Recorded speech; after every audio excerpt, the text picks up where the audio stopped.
that? Like post-traumatic stress? It's like an underwear brand. Okay. Some of us are in our 40s. You know. Go for it. Go. Or a little older. Yeah, right. Go for it. Go ahead. Obviously, a really big game, 8 in a row. How important was it to pull off such a tough win? No, I mean, this is a good team. We knew that it was a sold-out crowd. We were going to get their best shot. Quentin Post, that's a big boy. Their big man, the other big man, 6'8". I mean, they're a big team. We knew we had to rebound and just be tougher than them.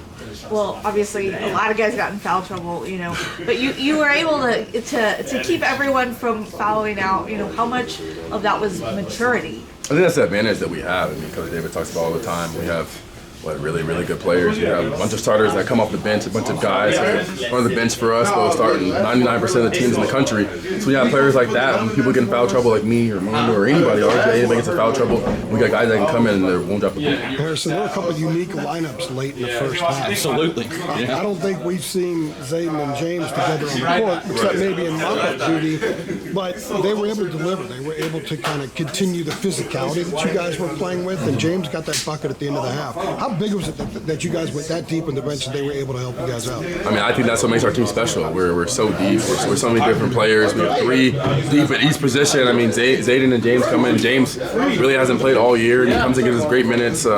He has 2 points, good defense on Quentin Post, wasn't really fouling. I mean, he had 2 fouls too, but he wasn't really fouling, and I feel like that's just the advantage that we have over other teams is our depth. Also had some fouls to give too, because they weren't going to play a ton of minutes, so they had some fouls to give down there just to kind of bang and stuff, right? Exactly. I mean, he knew he could come in, and he wasn't, Mondo was looking back in the second half. He knew he could come in, play as hard as he can. You know, he could pick up 2 fouls and just be okay. How tough was it to mix it up with Post? It seemed like he made it hard for you guys inside until he got in foul trouble. That's big. Oh my God. Like, he was 7 foot legit. I mean, I switched on him a couple times, and trying to front him in the post is just impossible. I mean, you need 2 guys unless you have another 7-footer like Mondo or Jay Wash or James.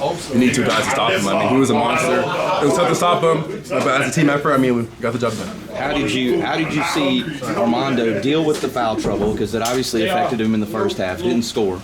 And be able to get through it and have the effective second half that he did, because he had some big moments there in the second. Yeah, I mean, he's a hack. He fouls a lot. And, he's always stays locked in for the second half. I mean, he's a beast. Double machine, best rebounder in history. But he stays locked in. He's telling us to keep it up, telling us to keep going, telling us to keep going. But the fouls could have took him out. You see what I'm saying? I mean, he hadn't scored at half at that. Right.